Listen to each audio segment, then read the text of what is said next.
Hey Beer Geeks, now it may not look like it, but it is coming in to the autumn season, and in craft beer that means one thing. More IPA, no, I'm joking. It means pumpkin beers. Now I've always been a bit of a secret fan of the pumpkin beer. I've never admitted it online before because it's kind of maligned by most people. However, I thought that there are hundreds, maybe millions of people who do love it and might want to make it at home. So this is going to be our next homebrew project, a delicious pumpkin porter. Now, having never made one and having not tasted one for a little while, I thought I needed to come to somewhere where I could learn the ins and outs, get a great recipe to work on and to adapt that for you guys. And that means that I've come to Finch Hampstead, just outside of Reading, to visit the amazing Elusive Brew.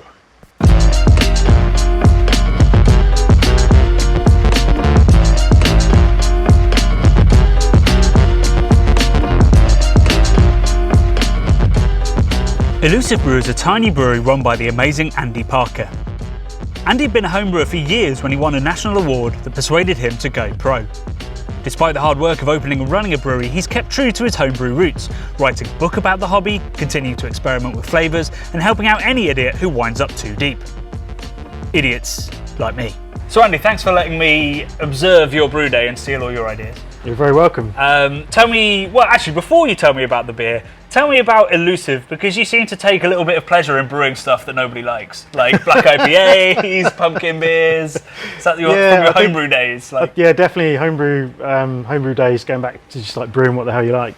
But also we got the advantage of being pretty small. So this pumpkin beer will package 750 litres roughly. Right. It's not a lot to have to sell. I mean, compared to my 17, you know, that's a pretty big batch, but yeah, that is... Yeah, it is. Yeah, one advantage of being small, we play around a lot. So, are you a big pumpkin beer lover? Definitely, yeah. This beer is actually a bit of a nod to Elusive Brewing's Punkaccino. Right. A few years ago, we went to about 2012. We went to Seattle and went to Elusive, the microbrewery they had there, and not so micro anymore. Not so micro anymore. But they had this beer. They had like 4 pumpkin beers on tap. They're known for brewing their pumpkin beers.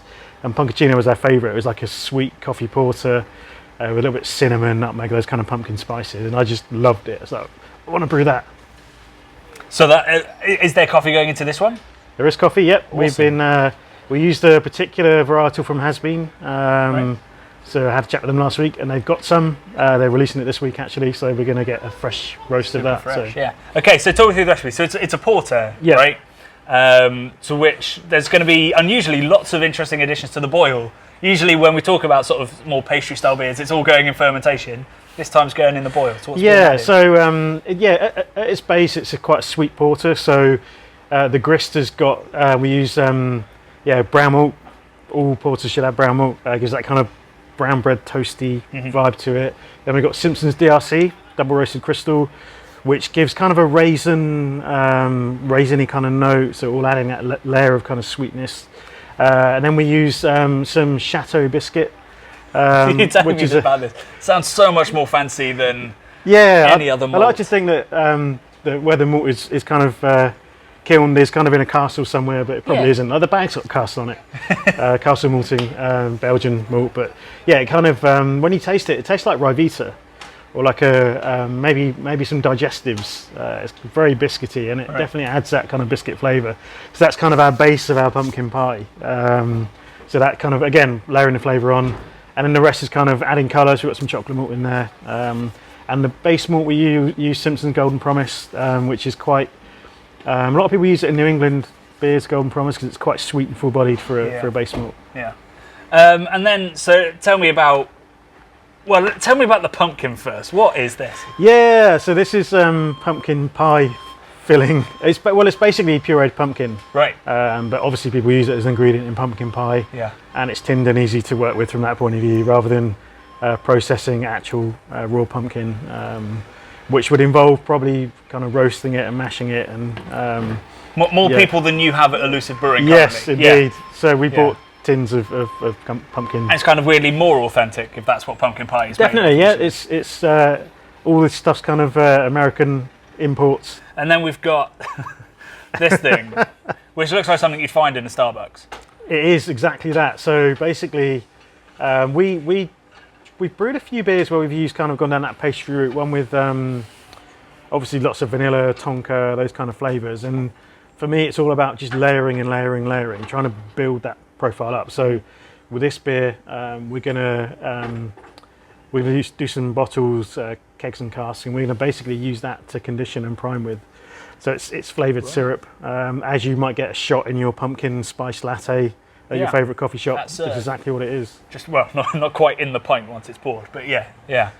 And what about the spices? So yeah, I mean, true cinnamon. I hate that lying cinnamon. So yeah, for me, I like Pumpkicino was very much led by cinnamon, and that's what I'm a big fan of cinnamon. I know it's divisive. Some people don't like it, but so we're leading with cinnamon, but also using some pumpkin pie spice, which adds in some ginger and some nutmeg and a little bit of clove.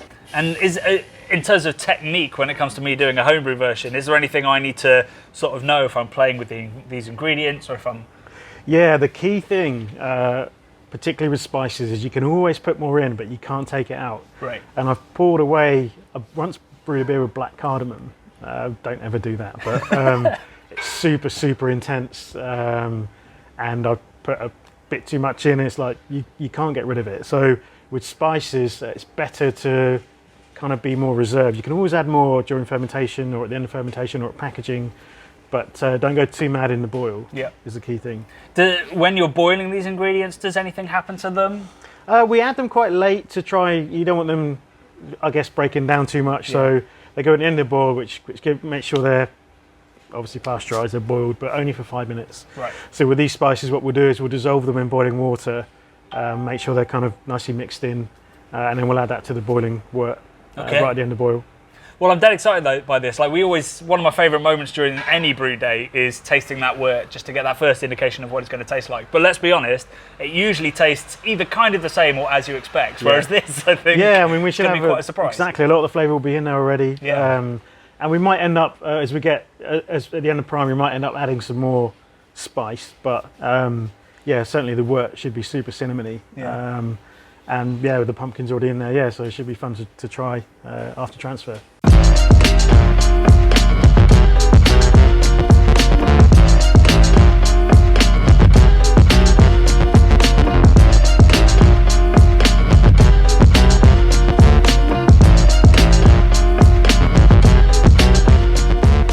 So what do you think about the wort?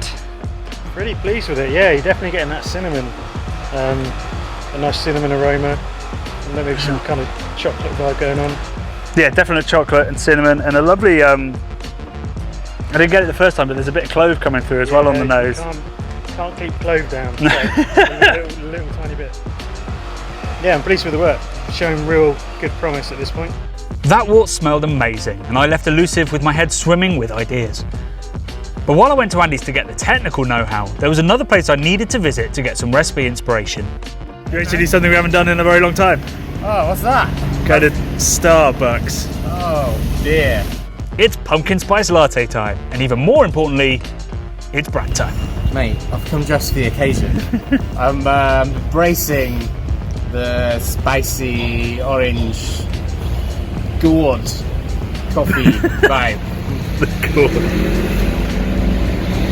It's gorgeous. No, it's disgusting. Let's make this into a beer. Right, Johnny, we've just made our way back from the corporate behemoth that is Starbucks coffee. What Did you not sponsor this video? They did not sponsor the video. No, they wouldn't touch it with a barge pole, I assure you. It's rancid, Brad, isn't it? Really? It's very sweet, mate. I've got an incredibly sweet tooth, but I mean, pumpkin spice latte.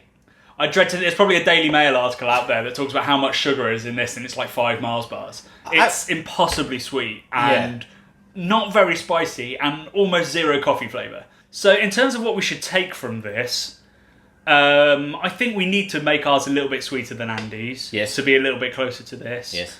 But everything else, maybe some milkiness, if we can get some milkiness in there. Everything else I want to leave behind or amp up. So I want more coffee depth. More coffee berry, more coffee chocolate, more coffee, and I want much more spice.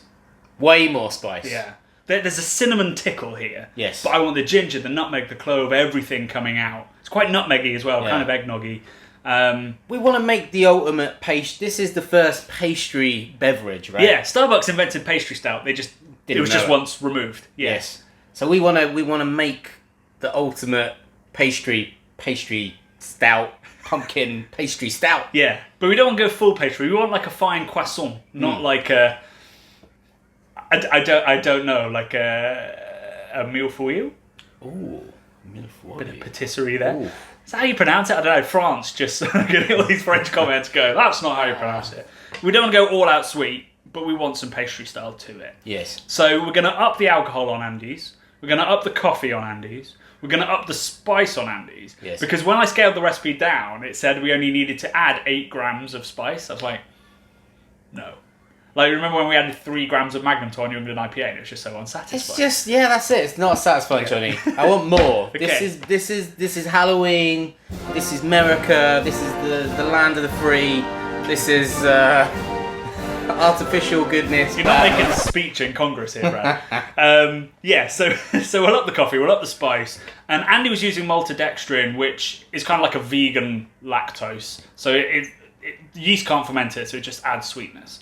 So we'll use a little bit more of that to be a little bit more pastry, a little bit sweeter, but nowhere near the 5 miles per hour level of this. But just to really oomph up this and give it a pastry kind of element that Andy, I think, was avoiding a little bit. Mm-hmm. And that's going to be Sensibly. our pumpkin beer. Sensibly, yeah, probably. So we broke out the grain father and the ingredients gathered from our homebrew shop of choice, Malt Miller, and set about brewing a classic porter recipe based on Andy's brew. Ours was a little simpler so you guys can replicate it at home, but ours was going to make a much bigger beer. This is actually the biggest mash I think I've ever done on this grain father. It's never let me down before. So far, so standard. The only unusual addition at this point was a little water adjustment.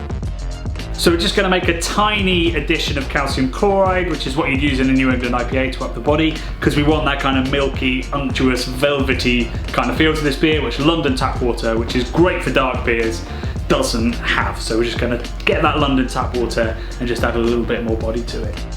But from here on, we're spicing things up. So let's talk about the things that I've got that are going in greater quantities than I was intending.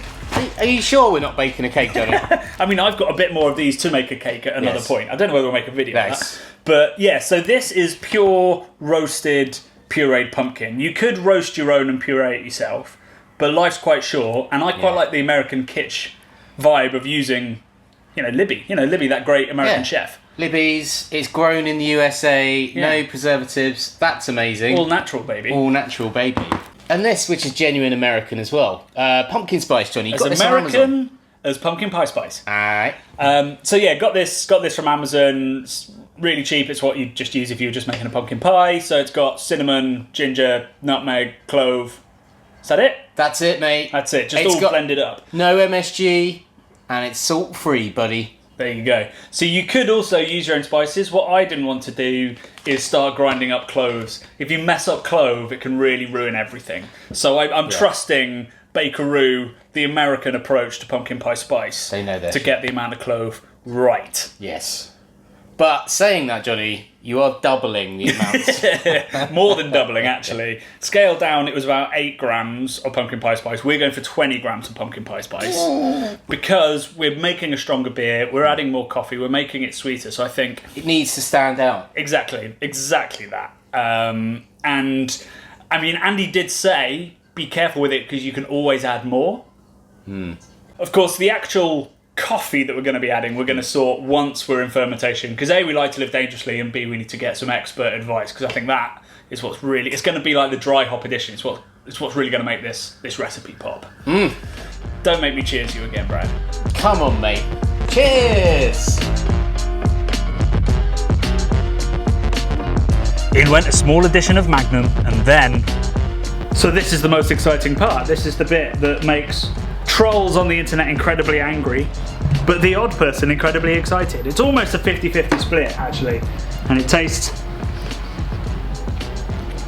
kind of like caramelized carrot. Right, it's time to add some spice into this bad boy. I think when we think of pumpkin pie, a lot of the time we're thinking of the spices associated with it. So we've got nutmeg, ginger, cloves, We've got all of that lovely stuff and we're going to put it in. Can smell it immediately. That smells great. With that done and the beer put to bed, where it looked more like a pumpkin soup than a pumpkin beer, we settled in with one of Andy's saisons to discuss the next few steps. So as assistant brewer, how did that go? Fragrant. Yeah. I did do a bit of an involuntary cinnamon challenge when I got a bit too close to the pumpkin spices. Yeah, I don't think we've put too much spice in the beer, but we did put too much spice in Brad. There was an involuntary cinnamon challenge. I'm spicy enough already, Johnny. Yeah, so we've ended up at 0.68, which is a little bit stronger than we intended. We were heading for 0.66, but I think that's fine. We just might have a couple of points extra ABV, which might be good given the level of sweetness we're going to get from the multidextrose. And also, there was a lot of pumpkin in there. We didn't really emphasize at the start of the video how much pumpkin was going in. Our batch is around about 2% the size of Andy's. Yes. But I put just under 10% the amount of pumpkin. So Come 4 on. times per litre the amount of pumpkin. Because it's a pumpkin beer. Come on. Come on. So yeah, hopefully we'll land somewhere between pastry and whatever not pastry is. As long as it tastes Continental breakfast. exactly like a pumpkin spice latte, I'm going to be made up, Johnny. But you hated it. So the next step obviously is fermentation. Once that's done, I'm going to crash chill it and I'm going to throw in a load of coffee beans. That's quite important, right? Yeah, absolutely. We can really sort of work with what we want. And perhaps get some more complexity Yes. in there. It was a relatively simple malt bill for a porter. So we're hopefully going to get lots of fruity character, roasty character, and of course coffee character from those beans. So in a couple of days, I'm going to be headed off to get exactly the right coffee from people who know more than me. And then, once that's done, we'll be kegging and bottling and giving it out to kids on Halloween. Sure. Drink to that.